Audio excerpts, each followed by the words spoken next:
Okay, that brings us to the top of the hour. Welcome, everyone, and thanks for joining our webcast today. We have the distinct pleasure today to hear from Thadeous Larkin, a cyber and privacy attorney. Thadeous recently finished active duty service in the U.S. Army, following a tour at U.S. Cyber Command, where he served as the Deputy Command Judge Advocate for the Cyber National Mission Force and as an attorney advisor for Cybercom at Fort Meade, Maryland, where he, among other things, advised general officers on cyberspace operations, advised congressional staff regarding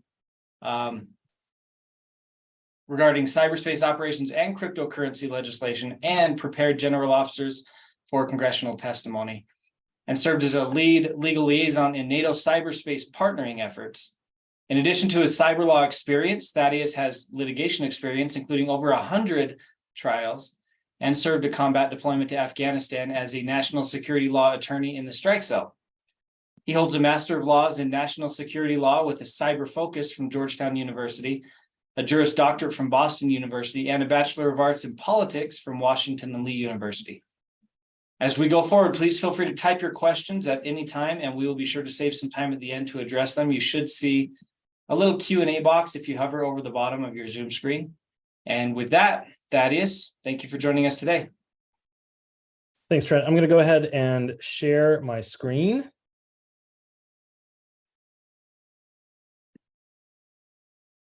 And let me know if there are any technical details or anything that I'm missing before I start. But I just want to extend my thanks to Trent, to the U.S. Air Force Academy, and this great web series that Trent is putting together with regards to tech law, cyber warfare. Such important topics that we get to address here. I'm really grateful. But as an Army type person, I think I'm obligated to say the service academy associated with my branch's service is superior in some sports to the Air Force Academy. So there you have it. We may cut that out of the video, as it is just a very small budget time. We're still holding the trophy at this moment. All right, let me give you the real disclaimers here. I'm still a reservist in the U.S. Army, so all the views expressed herein are entirely my own. They don't reflect the position of the U.S. government, Department of Defense, U.S. Army, or any other institution that I may be associated with. Even in all of your vivid imaginations, don't extrapolate the things that I say and attribute them to other people. It's not their fault that they're associated with me. Some other caveats and left-right limits of what I'm doing today. I'm only talking about the U.S. government, public-private participation with the U.S. government. When you start talking about international law and international, multinational companies and how that changes the calculus, you're talking about the GDPR and a lot of really complicated stuff that we just don't have time to get into here. We're going to be doing wave tops. This is essentially a semester's worth of material that I'm going to try and get in under 45 minutes to 50 minutes. And so if you have questions or things that you want me to expound on, please let Trent know, put it in the chat. I won't be paying attention to the chat, but Trent's going to curate that. Another important disclaimer, you do not have an issue with your screen right now. If you notice a smudge on my upper lip, it is Movember, and I'm an enthusiastic Movember type person who still carries on the proud tradition of growing out a terrible mustache every Thanksgiving month. All right, so let's talk agenda for today. I'm going to talk you through the black letter law and give you the answer to the test about what we're talking about today.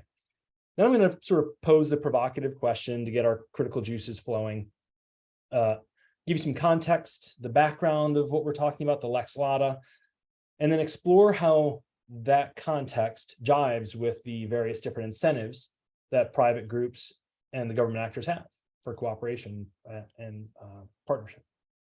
And then I'm going to leave the discussion open during the lex ferenda portion, the law as it should be. And I want you to bear in mind the question for the group during that period, and we'll revisit that because I'm really curious about people's opinions about where the law should be on this. Okay, the bluff, the bottom line up front.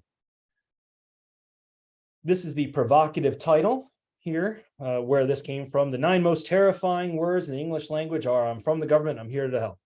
That's from a speech by President Ronald Reagan in 1981. I wanted to sort of use that as a scene setter because there's a There's an idea that the federal government, though eager to help, can only bumble its way through in actually helping out private businesses. And in this scenario, in the context of what we're talking about, the federal government's eager to enhance cybersecurity cooperation with the private sector and to incentivize good cyber hygiene. But, and this is the bottom line up front, the government cannot order the private sector to cooperate with the federal government, either for cybersecurity purposes or anything outside of dire need national security purposes, since doing so would violate several constitutional provisions. And simultaneously, the federal government's steadily increasing its regulatory and enforcement presence in cybersecurity practices. So at the same time that they cannot compel the private sector to cooperate, they're potentially reshaping the dynamic through sort of a great nudging, through regulatory and other attempts to enhance cooperation. So we'll talk this through using two examples, two case studies that I want to go through. The first is Microsoft and the Department of Justice in 2021. For those of you who are otherwise not familiar, a Chinese state-sponsored malicious cyber actor group known in the unclassified world as Hafnium found a zero-day vulnerability within the Microsoft Exchange servers. This was a big deal for the US government because that's mainly who the US government used for email purposes. Also, many thousands of people use Microsoft Exchange servers. So that zero-day vulnerability was exploited by this Chinese state actor, Hafnium. And what they would do is they find this vulnerability, and then the first thing that hackers want to do once they go in and find a vulnerability is to expand. Essentially, once you get in, make a permanent home for yourself. So they started installing web shells on the compromised machines. Microsoft put out a bunch of press releases. They sent out information to who they could find for machines that had been compromised, and still had this vulnerability out there. Put out a patch, but in scanning still found that there were lots and lots of machines that were vulnerable or that had been compromised. So then they take it up to the next step and say, hey, federal government, can you also put out a notice through CISA? And CISA put out a combined notice and still didn't stem the problem. There were still all these vulnerable or compromised machines. So then they did something sort of remarkable. They partnered with the Department of Justice and the FBI, and through the Department of Justice, achieved a search warrant. They went and got a search warrant that authorized, and the court orders with the search warrant authorized Microsoft and agents of the FBI to scan for vulnerable machines that had these web shells installed on them, and to actually go into those machines and delete the web shell, essentially hacking machines that had been hacked to remove the vulnerability. Now, there were multiple press releases about this. This was a good news story for the U.S. Attorney's Office, and I have there a quote from the acting U.S. Attorney, Jennifer Lowry. Combating cyber threats requires partnerships with private sector and government colleagues. I mean, she banged the drum on that one. This was unprecedented that a private company partnered with the US government to impose costs on a private actor.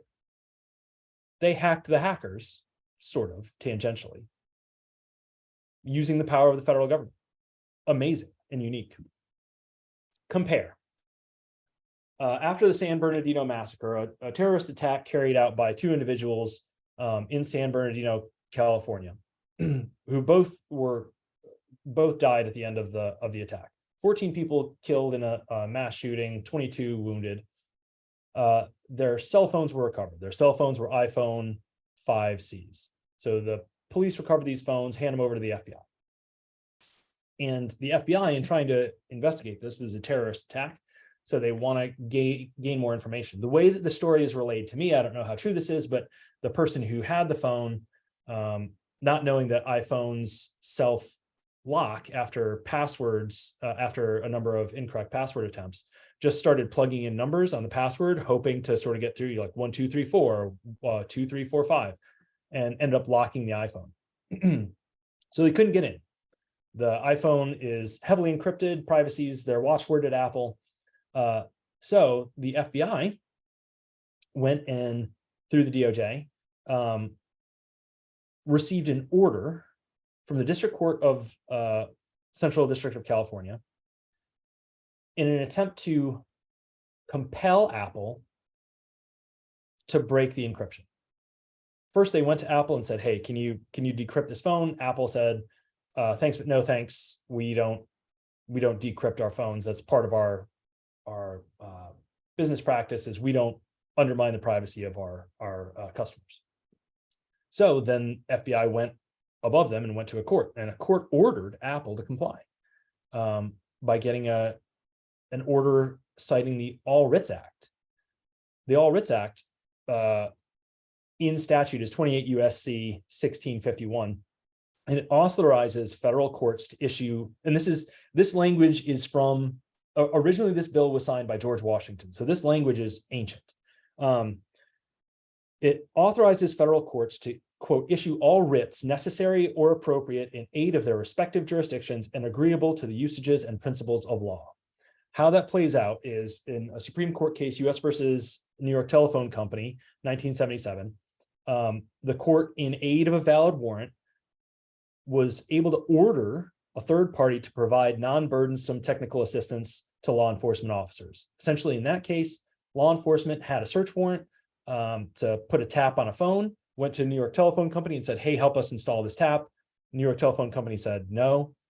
Court ordered a writ under the All Writs Act, an order of the court, and Supreme Court upheld the order.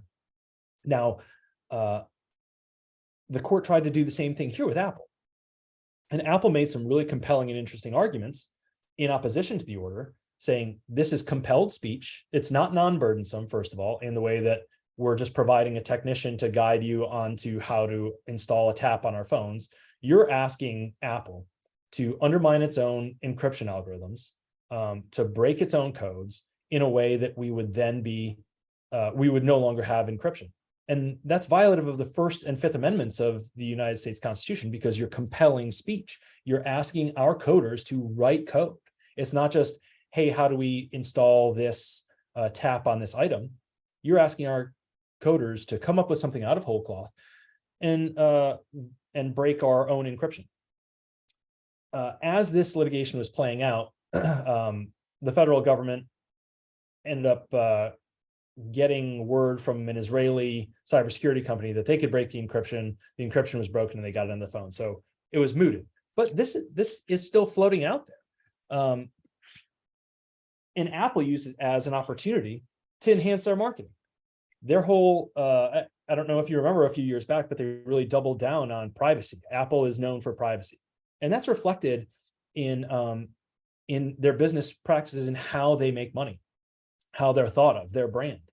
The Consumer Trust Index, which measures how consumers think of certain brands, ranked the big tech companies within the United States. Amazon was #1 most trusted with a score, an overall score of 71.1. And on the other end of the spectrum was TikTok, which, if you are unfamiliar, is essentially Chinese spyware that as long as you dance, kids will download Chinese spyware. So they had like a 41. But Apple is up on the high end of it. They're trusted by consumers. They're trusted to do the right thing. They're at 64, somewhere in that range, 64.4. So they're at the high end of the trust scale. They doubled down on this and used this as an opportunity to further enhance their brand. So that brings us to the question for our group. Bearing those two examples in mind, what are the appropriate contours of public-private cooperation in cybersecurity? And based on that, what are the implications for privacy rights? Section header, we're going to talk about the background. What's the current status of private cooperation with the government, and where did that come from?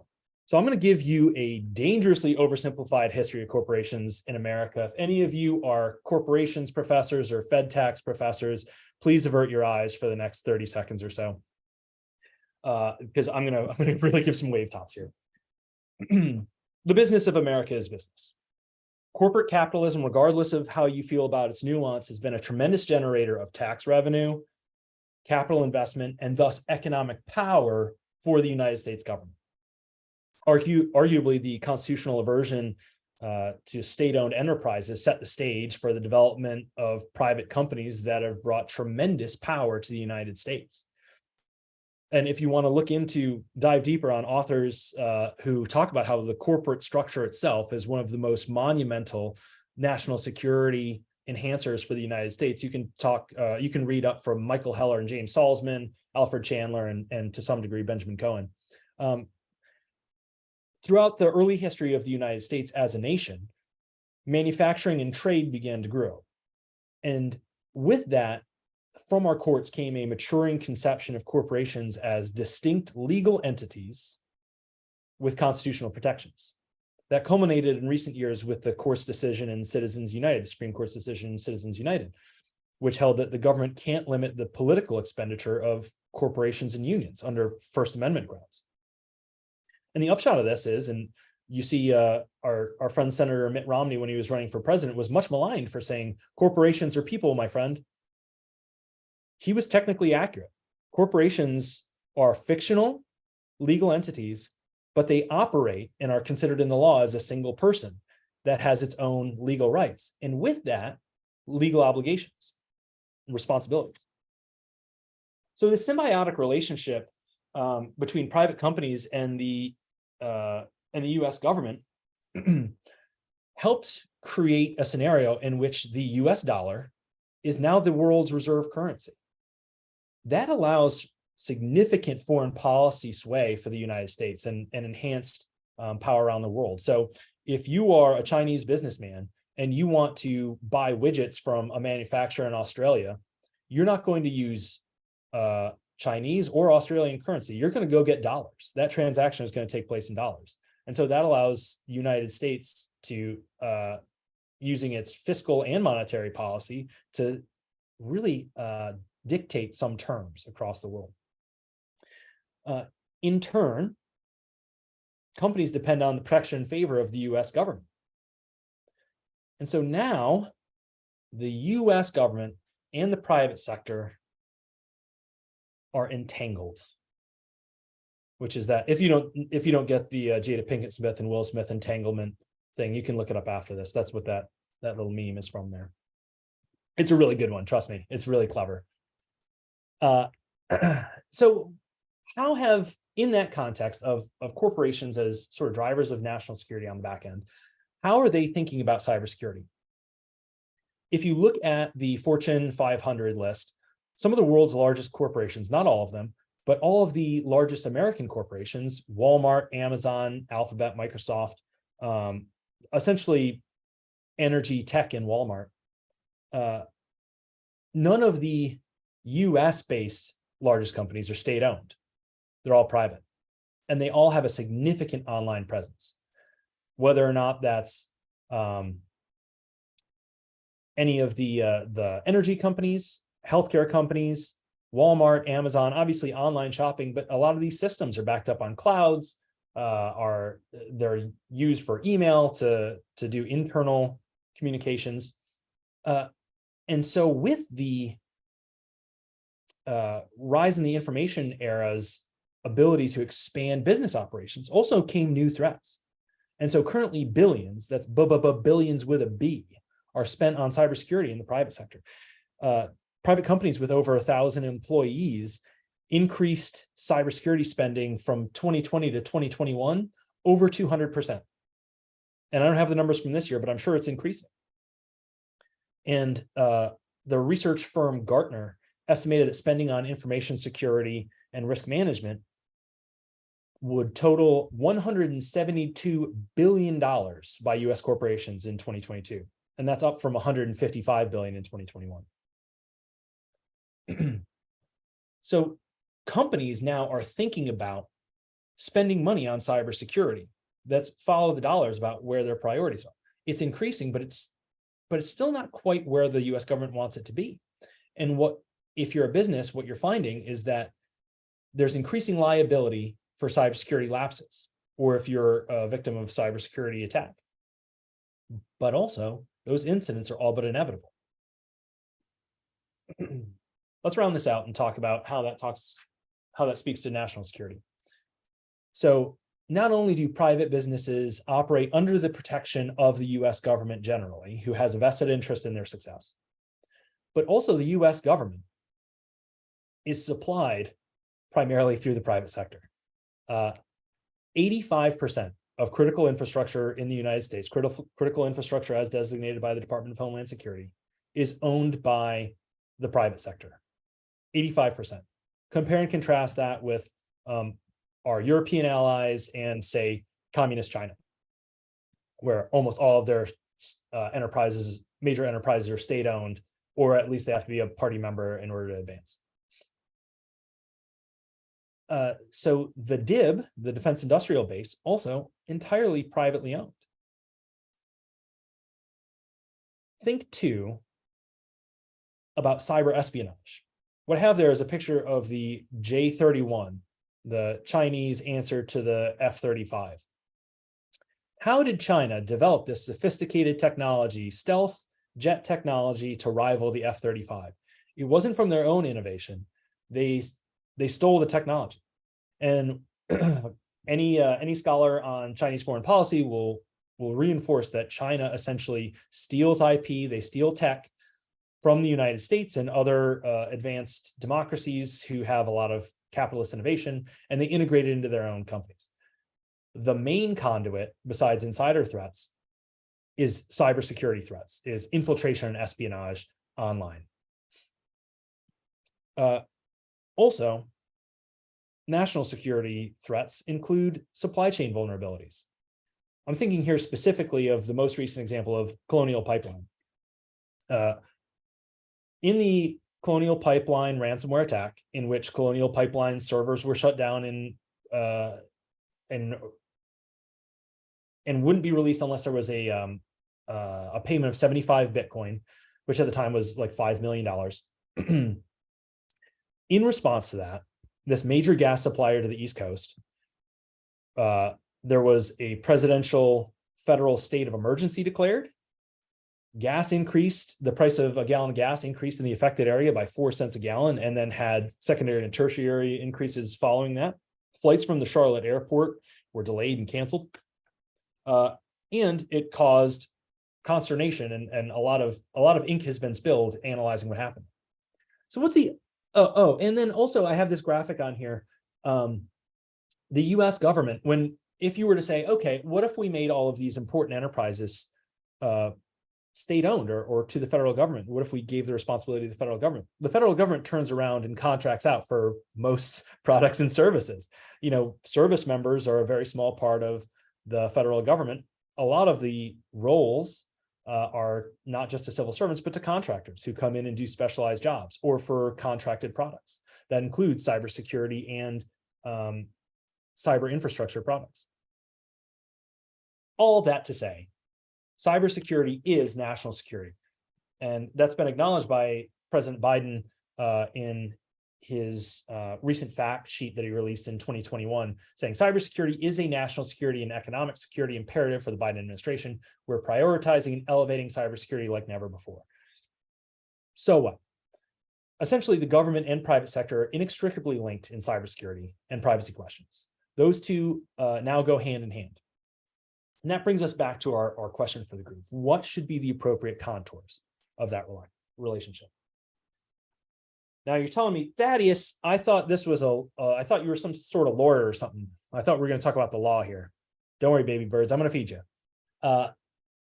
Here's where the legal landscape stands with regards to private sector and public cooperation. There are currently no laws that require private sector cooperation with the government. Caveat, that's accepting compulsory process from a federal agency, or that's gone through the due process of a court. However, cybersecurity and privacy are still highly regulated and constitutionally protected. At the same time, the federal government is passing provisions and moving provisions that increase or are intended to increase cooperation with the private sector. Let's put those into buckets. So here are some categories for your consideration. This is just my conception of how I think of these. These are the categories that cooperation in interaction between the private sector and the federal government.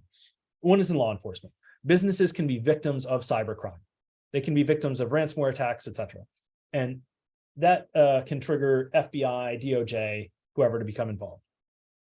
Businesses can also violate the law and become the subjects of law enforcement investigations themselves. And I'm thinking specifically here when it comes to cybersecurity with some of the active measures, violations of the Computer Fraud and Abuse Act or the like. When it comes to law enforcement, one thing that businesses are going to keep in mind is their constitutional rights and privileges. So I'm thinking here specifically of attorney-client privilege. When a business is a victim of a malicious cyber act, their attorneys are probably going to try to prevent the disclosure of the entirety of their business operations under the auspices of attorney-client privilege. Something to keep in mind. All right, so what's the bucket under which the private sector and the federal government can collaborate? One is in defense industrial base and contracting requirements from the federal government. And we'll talk about those a little bit further. Also, the federal law passed trying to encourage private businesses, again, can't mandate, encourage private businesses to cooperate in the threat landscape through the Department of Homeland Security with the CISA 2015 Act. And then another couple interesting efforts. Specifically, I'm thinking of the NSA cyber collaboration and under advisement by US Cyber Command, in which private entities can share threat actor information with those specific entities to enhance threat intelligence pictures. And finally, regulators. If you don't recognize that photo, that's a gas regulator. It's a really good meme. It's really good, trust me. But the federal regulators through the bureaucracies, specifically the SEC, the FTC, and some other regulators who get in on some of these for like Gramm-Leach-Bliley or some of the other associated acts, they all are increasingly passing regulations with regards to cybersecurity. The executive branch itself is also pushing out requirements through binding operational directives, through the Federal Acquisition Regulation and executive orders, doing things like increasing cybersecurity requirements for government contractors, and through binding operational directives, doing things like saying no executive agencies will or federal agencies will contract with, say, Huawei or ZTE or Kaspersky or those private companies that are aligned with malicious cyberspace actors or could compromise the integrity of government systems. Also, you have, like the Microsoft example, a burgeoning and new area of law where the private sector is trying to impose costs through some of the bureaucracy. Okay, so how do we actually treat these within law? As a red-blooded American, I can tell you that I'm suspicious of the federal government. And that stems from our founding fathers. I've got my picture of Patrick Henry. When I lived in Richmond, I lived right around the corner from the church where he gave his "Give me liberty" or "Give me death" speech. I'm full of patriotism and suspicion of the federal government. And in that vein, the government has instilled regulations on itself. It has self-regulated and protected private entities from the government compelling them their cooperation. Now that comes from the First Amendment of the Constitution. There's a long line of Supreme Court jurisprudence preventing the state from compelling speech. It's too lengthy to pursue in much depth here, but you can start with West Virginia Board of Education versus Barnett, and also combine with the Fifth Amendment, the right against self-incrimination, the Third Amendment, not quartering of troops, Fourth Amendment, the search and seizure requirements, due process, or I'm sorry, probable cause. And as Justice Douglas said in Griswold versus Connecticut, therein are the penumbras of the Constitution that make up the right to privacy. You know, you ask your average American, is there a right to privacy in the US Constitution? They're going to say yes. You say, Point it out to me. And they're not going to find it. You have to search the penumbras of these combined amendments to the US Constitution to extrapolate that it's there. Not only is it within Supreme Court jurisprudence, wherein the Supreme Court has affirmed that the federal government cannot compel speech from private citizens, and citizens includes corporations, but also there's statutory measures that prevent it. The Electronic Communications Prevention Act, or Protection Act, ECPA. Within that is the Stored Communications Act. Wiretap Act saying you've got to get a warrant for a wiretap, pen register, trap and trace, you've got to get a warrant for that, or at least service, appropriate service. There are DORs and all sorts of other things that we can go into, but essentially you've got to get good service process through a court or through a US attorney. The SCA prohibits voluntary disclosure to the government from private actors of customer or subscriber content by electronic communications services providers and RCS. Oh no, I'm blanking on what RCS stands for, but essentially people who remote communication services. So the federal government has put in statute that the infrastructure that allows people like you and me to get online and message and send content back and forth amongst each other through the internet, the providers of the conduits of that communication can't take that content, which they're not the government, so they're not compelled against finding your private information. They don't have to go get a warrant to find it. They're whoever, they can listen in on your conversations. They can't extract that content and then hand it over to the federal government. It's essentially stopping a loophole in which they can hand over this content to the federal government. So that's statutory as well. Also consider FISA, in which even in the face of national security concerns, the attorneys have to go to a court, a specialized court, to do certain types of surveillance, and those privileges that we talked about earlier that are protected within rules of evidence from further disclosure to the government. Now the government also has laws governing cooperation with the private sector. So not only are they not only do they have law and jurisprudence saying you can't be compelled to cooperate. However, if you'd like to, here are some avenues through which you can cooperate. The big one is CISA 2015, the Cybersecurity Act of 2015. It incentivized information sharing between the federal government and the private industry via the Department of Homeland Security. They were named as the chief federal agency responsible for establishing that. And if you cooperated with the federal government, you would receive liability protections as a private sector actor for sharing those threat indicators. So what does that mean? Essentially, I've been compromised. I'm a private sector actor. My network or my infrastructure has been compromised. So I'm going to tell the federal government that that's happened. And in return, I receive certain liability protections, preventing the government from whacking me for it. So the venue that DHS set up for that is the Joint Cyber Defense Collaborative. So you can hop in there and share threat actor information. And DHS puts out cyber threat advisories and other information all the time. They amalgamate this information. They have intel that the private sector isn't incentivized to find themselves or doesn't have the capacity to find themselves. They put it out in useful snippets. They share it out to CISOs and send it out to the private sector saying, here's a bunch of helpful information, news you can use and integrate into your cybersecurity practices. It's supposed to be a two-way street. There are also the NDAA, the National Defense Authorization Act, that funds the Department of Defense every year. There are many provisions within the NDAA that deal specifically with cybersecurity. Some of them deal specifically with cybersecurity and the private sector.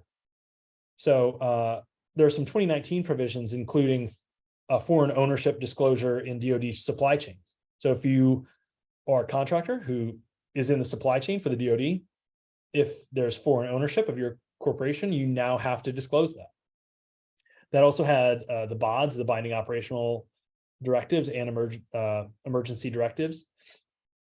But also 1642, section 1642 of the fiscal year 19 NDAA and section 1508 of the fiscal year 22 NDAA. These are provisions within the NDAA specifically directed at private sector entities and private sector information and technology and cybersecurity entities. So this is an explicit authorization from Congress to the executive branch to go out and either share threat information with private sector entities, or explore and develop methods and plans through which the capabilities, knowledge, and actions of private sector entities could assist or be coordinated with US Cybercom, Department of Defense, NSA, etc. As an outgrowth of that, you see these two entities that I highlight here, the NSA Cybersecurity Collaboration Center and Cybercom's Under Advisement Program. These are opportunities for private sector entities to share threat information related to malicious cyber actors or foreign malicious cyber actors with the federal government. And in so doing, the federal government says, hey, we'll share your, we'll anonymize your trade secrets, and your proprietary information, and protect your information. But we have capabilities that you do not. One thing that I referenced earlier that I think is appropriate to explore now is that the Computer Fraud and Abuse Act, if you can sum it up, it's the anti-hacking criminal act. So it's what makes accessing computers remotely, or we'll call it hacking for simplicity's sake. It makes it illegal. It makes it a federal offense to hack a computer. So private companies can't, absent explicit authorization otherwise, can't go and hack computers. And private individuals can as well. Who that doesn't apply to? The federal government, acting within their authorities. So the federal government, if they're acting within their authorities and they're not otherwise prohibited, can do the things that private entities are not permitted to do. So consider and use your imagination about what some of those things might be and what the incentives for sharing information with these particular entities might be. Okay, so you've got government can't compel you. If you'd like to help out, here are some provisions.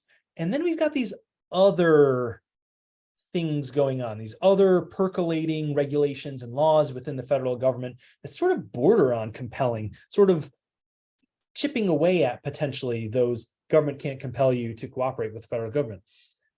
You're seeing increasing requirements for data breach reporting. The SEC just sent out a rule. I posted about it on my LinkedIn if you want to read further.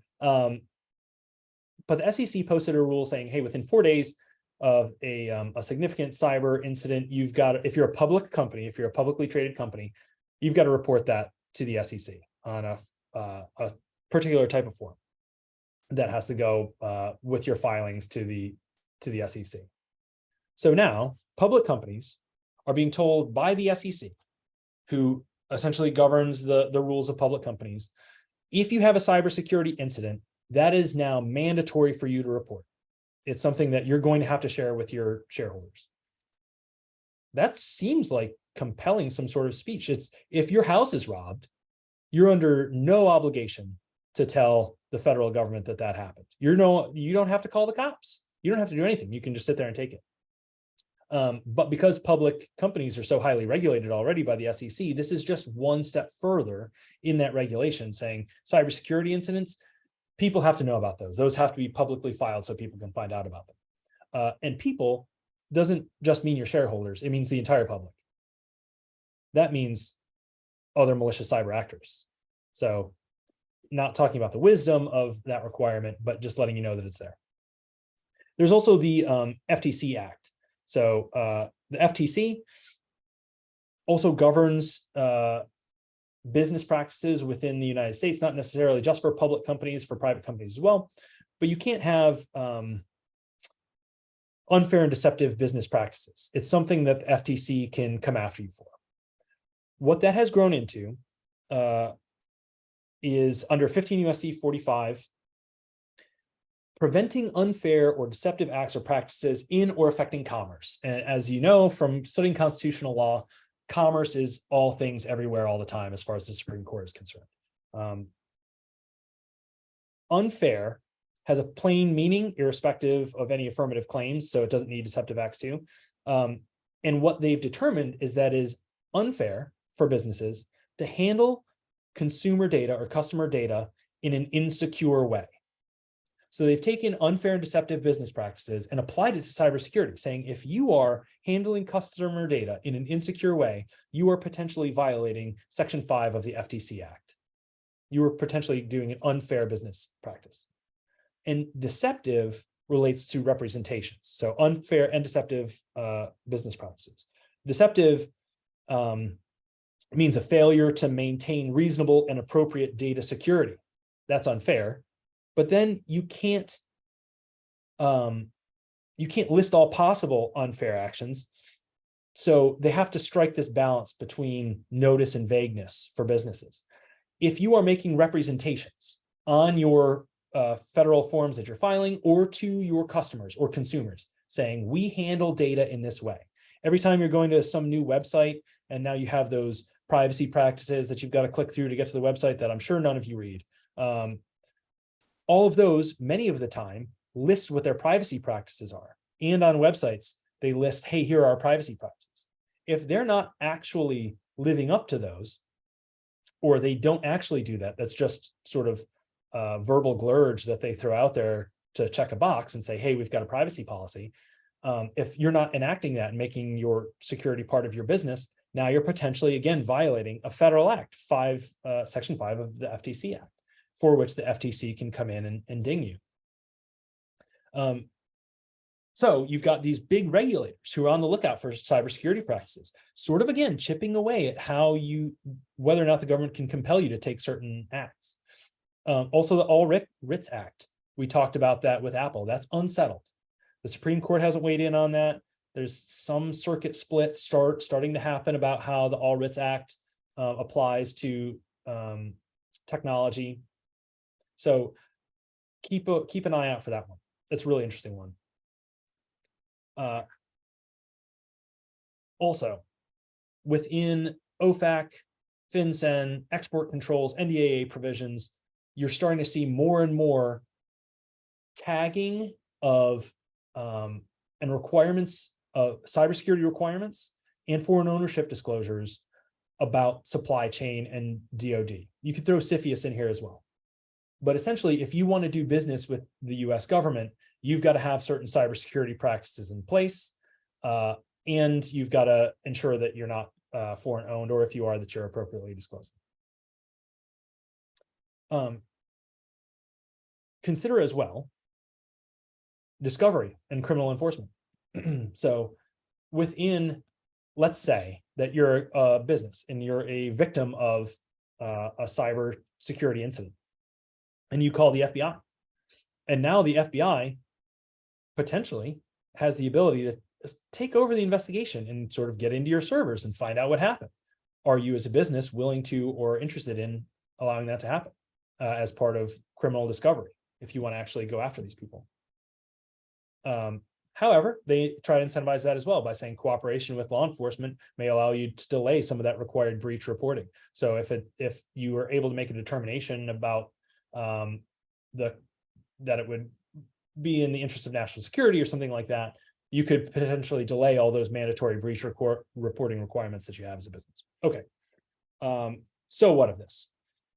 There are statutory and constitutional provisions that limit private sector cooperation in order to preserve privacy.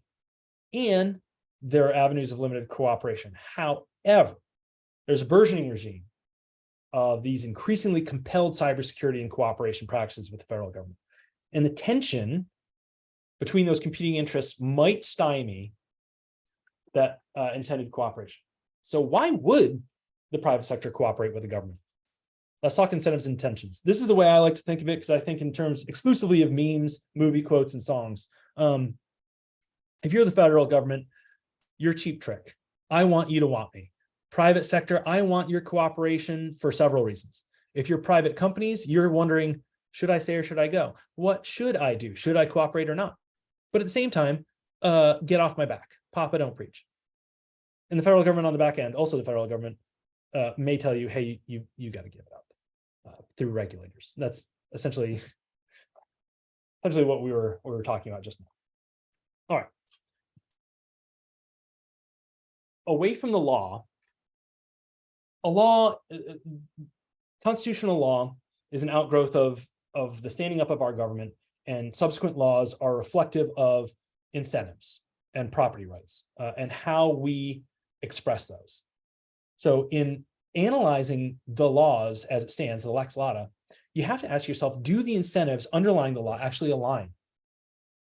So what does the government want out of enhanced cybersecurity? They want to enhance national security because they know that a lot of these malicious threat actors are out there operating, getting money for themselves through these cybersecurity things. They're creating J31s. It's a national security issue. They also want to incentivize good behavior across the board, because that is what's good for the goose is good for the gander. If it's something that the government doesn't have to worry about anymore, they can take that monkey off their back. And let's be honest, career bureaucrats and appointees want to make a career. They want to have a career making splash with some big event that they can say, hey, we got this thing done. And so that's part of their incentive. It's maybe not the most public spirited, but it's a fact of life that people are self-interested. What does the private sector want? So they have a fiduciary duty to their company, their shareholders, their boards to produce a profit. They owe it to those people to produce a profit.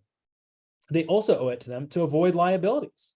So cybersecurity incidents, when those happen, you're maybe not thinking automatically cooperation, you're thinking, what are my liabilities here? They also want flexibility. They don't want to be highly regulated so that they can innovate and create new products. And they also want to have that trust relationship. I talked about the consumer trust index. That's very real for companies because they want to have their reputation with consumers to be a good one. These government adjacent companies, I'm thinking specifically of contractors, defense industrial base, they don't bite the hand that feeds. All they want to do is comply with whatever the federal government says. Yes, sir, how high? And then they want to make a profit. So we talked a little bit about, so what happens for these private sectors when there's a cybersecurity incident? They've got risks that they're going to consider that might limit their cooperation. They're thinking legal. Well, we're going to have legal liabilities, adverse regulatory action. The government's going to come after us. Our customers are going to come after us with consumer litigation. Our business partners, if we can't get the widgets to company B because of a cybersecurity incident, they're going to sue us under contract law. And shareholders can oust you for failure to live up to your fiduciary duties. So that's on their mind. They also obviously are thinking about the financial costs of breaches of cybersecurity incidents, the notification costs, the actual response to the incidents, the cost of litigation. How much is it going to cost to repair this? What's the risk of not doing these things? That's partially a financial decision. The operational costs, which can include opportunity costs. What could we have made if we weren't responding to this incident? And the cost of repairing and replacing. And as well, the thing that's harder to buy is your reputation. Are you a trusted company? Can you be trusted with consumer data? All right, so let's you and I go through a thought exercise here. Congratulations, you're the founder CEO of Severus Snape, Snapbite Video Tune, a private company that developed an app for sharing personalized karaoke videos with friends. That's a brilliant idea. You should run with it. I don't have any ownership of it. Go ahead and make millions of dollars. Commiserations, you get reports that your team of 30 employees are all locked out of their computers and received a ransomware message saying, American Blue Jeans Pig Dog, your data is encrypted. To receive the decryption key, you are sending 30 Bitcoin to this wallet. And it's a dark web wallet address for some sort of fintech. You own this company. What do you do? What is your first inclination? This happens to you on a Tuesday afternoon. Is your first inclination, is your first question, how do I cooperate best with the federal government to enhance the nation's cybersecurity? Probably not.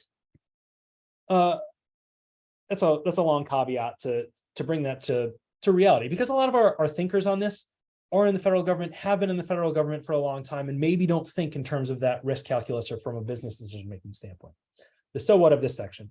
The incentives for the federal government and the private sector to cooperate don't always align.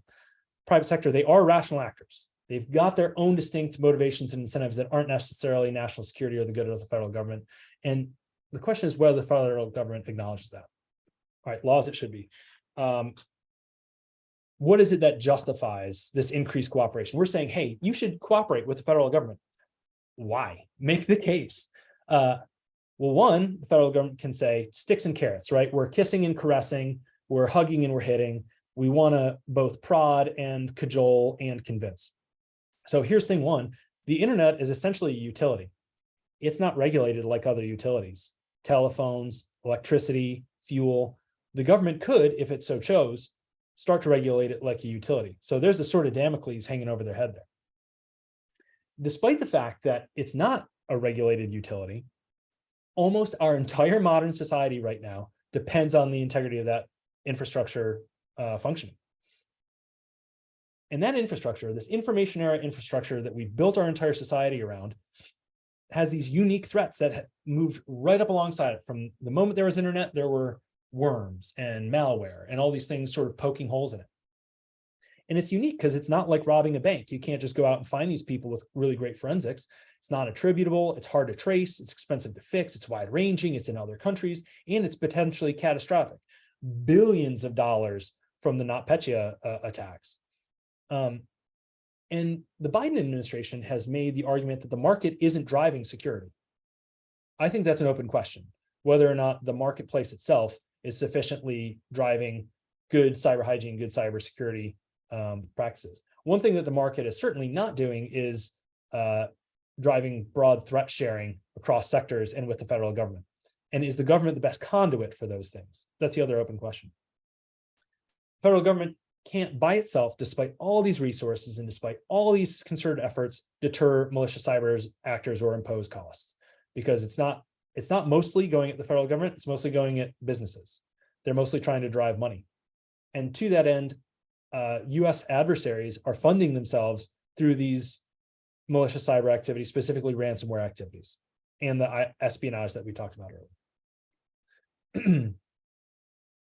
So let's say that, okay, maybe those are good arguments. What is the scope of that?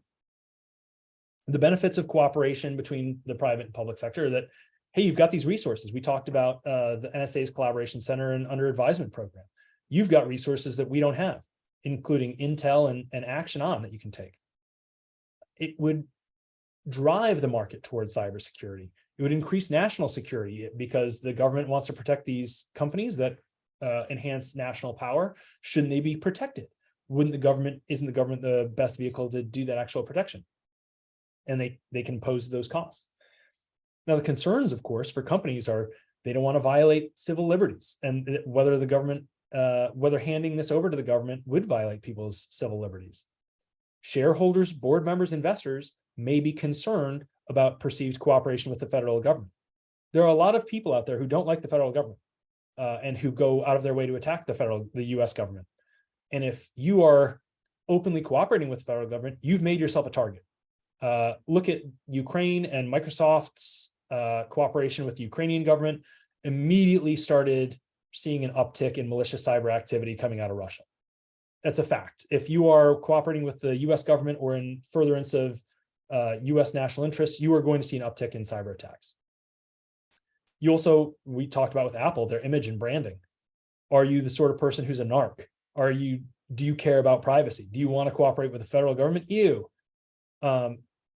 You're also, by doing so, probably losing privilege. You're losing control of your own systems. You're maybe losing access to them. If the FBI has to lift your servers and take them away from you for forensic studies, you don't have them anymore.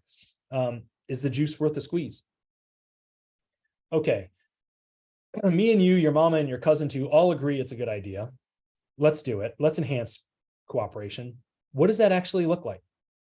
How do you implement it? How do you share classified information that the federal government has with the private sector? How do you cleanse it? how do you limit liability appropriately for companies who want to cooperate with the federal government? How do you protect them from those malicious cyber actors who are going to respond? In comparison, the FDIC will give money to banks who are robbed. If you're a public company and have a cybersecurity incident, you might get dinged by regulators in addition to being being sued. Is that fair and equitable treatment by the federal government?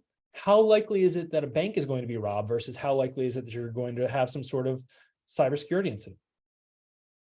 Are you comfortable giving that information to the government? How would you annotize it?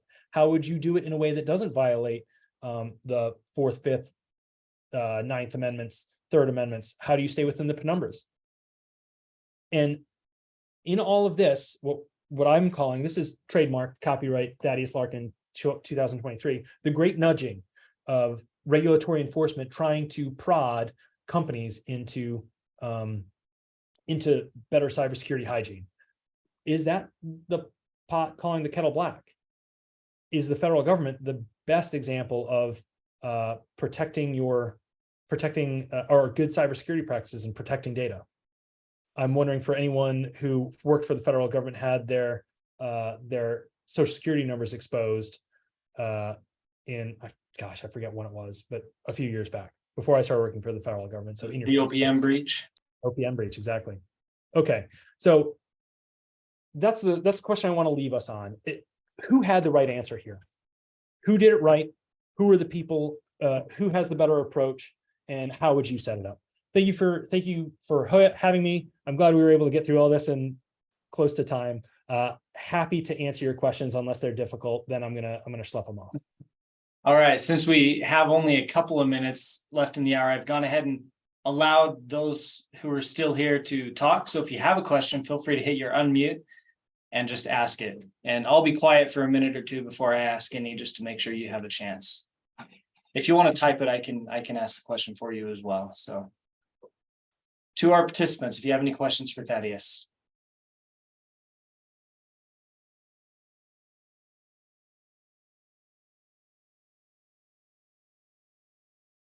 That's a sign of a comprehensive talk right there. 0 questions.